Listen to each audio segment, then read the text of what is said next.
Buenas tardes, doctora Jennifer. Mi nombre es Nancy Torres. Yo le voy a hablar sobre la cascada de la coagulación.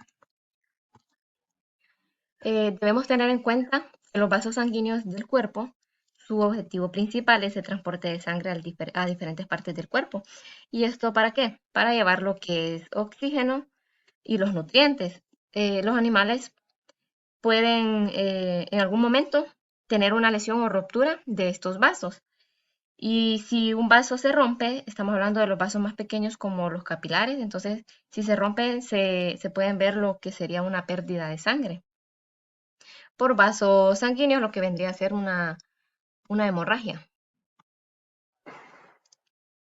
Entonces el cuerpo sabe que va a ocurrir estos fenómenos, el cuerpo tiene que crear un mecanismo de defensa, lo que llamamos una hemostasia. Y la hemostasia, esta se divide en dos partes, que está la hemostasia primaria, que tiene que ver con la función de las plaquetas, es decir, cómo se forma el tapón plaquetario. Y está lo que es la hemostasia secundaria, que viene siendo la cascada de coagulación. En resumen, la hemostasia primaria, o lo que es el tapón plaquetario, son un conjunto de células llamadas plaquetas. Y también podemos imaginar estas plaquetas son ladrillos. Y estos ladrillos se están uniendo uno al otro y uno al otro. Y resulta que están formando una pared, pero simplemente de ladrillos, pues resulta que los vasos sanguíneos que están transportando la sangre, esto lo llevan con una velocidad, es decir, que el flujo sanguíneo está a base de presiones, lo que llamamos una presión arterial. La sangre que se está moviendo con altas velocidades puede lesionar o también puede voltear este tapón plaquetario. Por eso es que es una unión bien sólida. Entonces, digamos que hay una pared de ladrillos simplemente hecho de ladrillos y lo empujo, esto se va a caer de una. Entonces, ¿qué podríamos necesitar para que la pared de ladrillos sea una unión más fuerte o más sólida? Necesitaría lo que es el cemento, entonces si se le coloca cemento, se va a formar una pared mucho más sólida. Lo mismo funciona en cuanto a la hemostasia.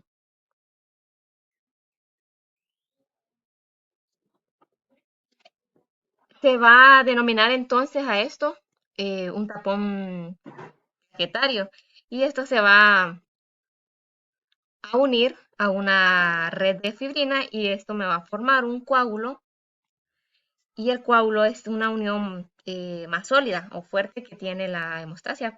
Para evitar la pérdida de sangre, ya vimos cómo es el tapón plaquetario, ahora hay que ver cómo está la red de fibrina. Para eso se necesitan los factores de coagulación que vendrían a ser en sí lo que es la cascada de coagulación, que estas son proteínas que se encuentran en el plasma sanguíneo que son sintetizados por la mayoría, son sintetizados la mayoría por hígado. Algo importante es que estas proteínas se encuentran de manera inactivas y no están funcionando. Y para que funcionen necesito activar estos factores de coagulación. Eso es lo que viene a ser la cascada, lo que voy a explicar. Todo empieza con este factor 10 o factor de Stuart. Este factor se encuentra inactivado por cualquier motivo, lo vamos a activar y el factor 10 activado significa que ya me sirve o que ya está o que ya va a funcionar como y cómo lo va a hacer. Se va a unir a otro elemento que se llama calcio. En el término de hemostasia, el calcio, que es un electrolito, de calcio tiene varias funciones y una de ellas es en base a la coagulación. Es considerado como el factor de coagulación número 4. Entonces, el calcio se va a unir al factor 10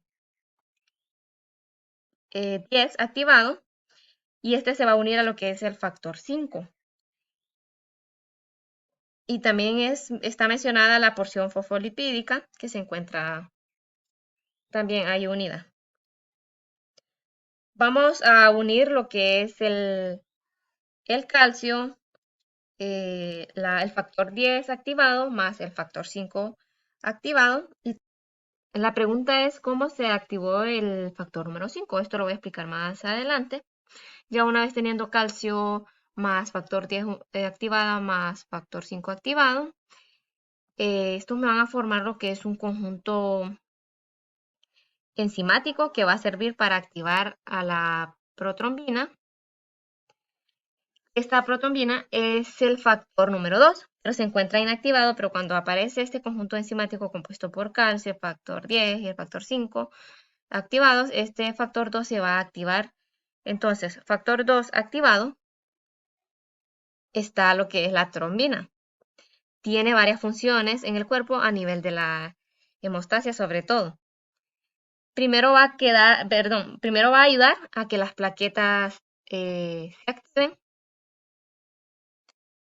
Resulta que en el tapón plaquetario las plaquetas se están uniendo, agregación, activación, adherencia, pero ahora gracias a la trombina va a hacer que más plaquetas u otras plaquetas que están pasando por el torrente sanguíneo también se activen.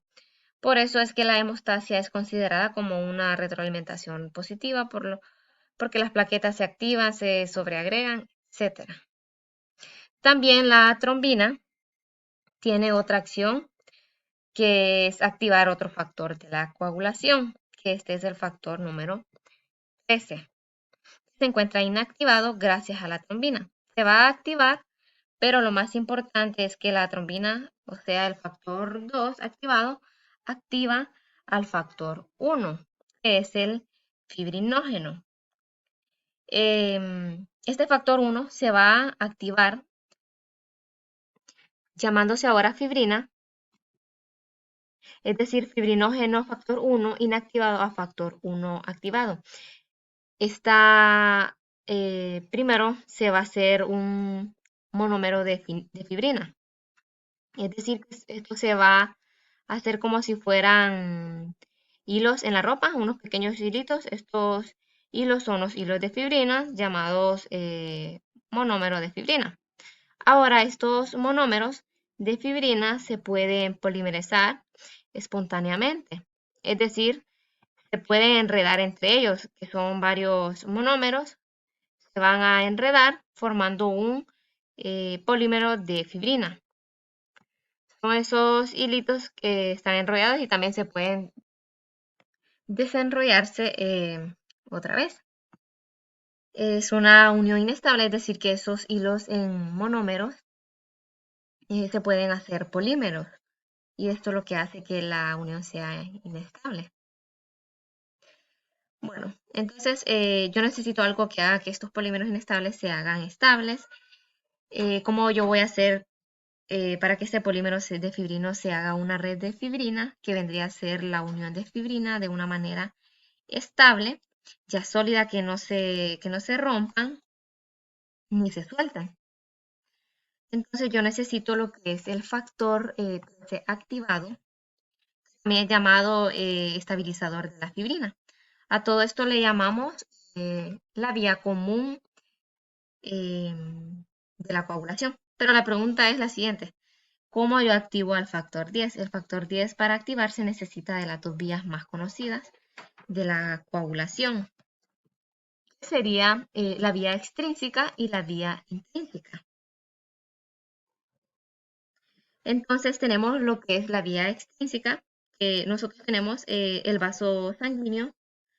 Fuera del vaso sanguíneo lo vamos a llamar extravascular, es decir, vendría a ser el tejido conectivo. El tejido conectivo tenemos lo que son varios tipos de células, sobre todo los monocitos, que también tenemos las membranas de células extravasculares. Si por algún motivo estas lesiones, perdón, extravasculares son lesionadas o es que los monocitos están en procesos inflamatorios, esto va a servir para activar lo que es el factor 3, llamado factor también tisular.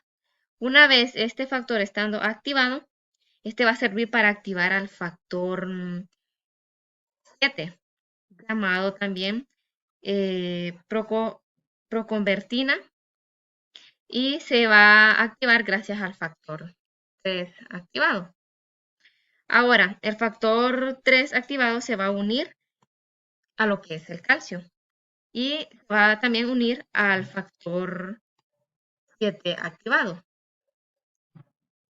El calcio, que vendría siendo el factor 4, ¿verdad?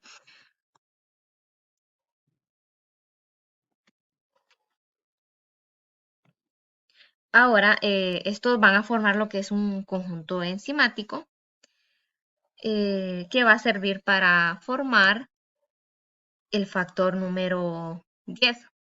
Entonces vamos a tener ahora lo que es el factor 10 activado.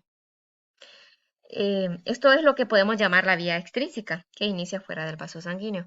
Ahora, la vía intrínseca, es decir, que el proceso de la coagulación empieza dentro del vaso sanguíneo. Cuando la sangre entra en contacto con una superficie extraña, es decir, por ejemplo, un antígeno, esto va a hacer que las plaquetas se activen. Es decir, estamos hablando de un proceso extraño. Un antígeno entró dentro del vaso sanguíneo, entonces estas plaquetas se van a activar por dicho proceso y van a liberar varias partículas. Entre ellas tenemos lo que es el cininógeno de alto peso molecular. Este antígeno y este cininógeno van a servir para activar el factor número 12. El factor número 12, dentro del vaso sanguíneo, el factor 12 se va a activar, llamado también factor de Hageman. eh, Activado va a servir para activar al factor número 11.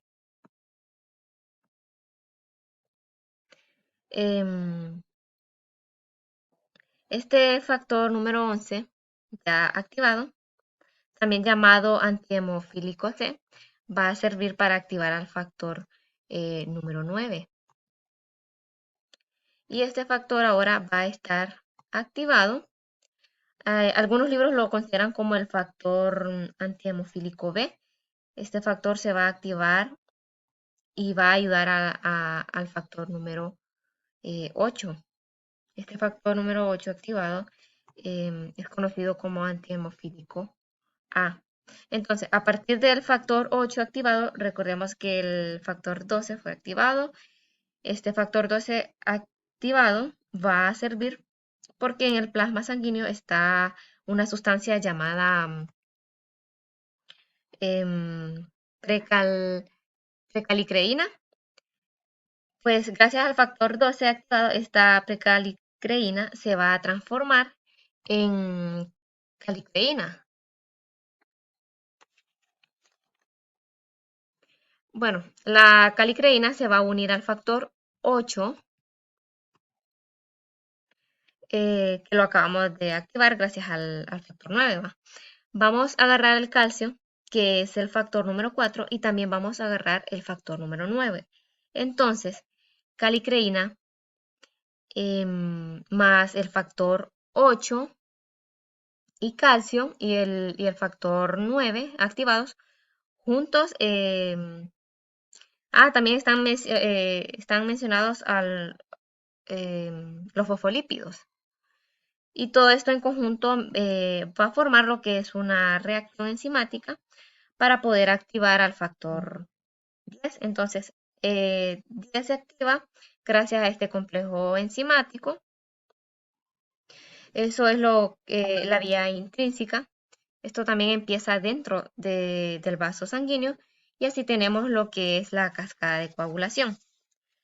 Y estos terminan juntos en la vía común, que el objetivo final es formar la red de fibrina, que se va a unir a la hemostasia primaria, que es el tapón plaquetario, y juntos forman el coágulo, el principal sustrato para evitar lo que es la pérdida de sangre. Y con esto concluyo.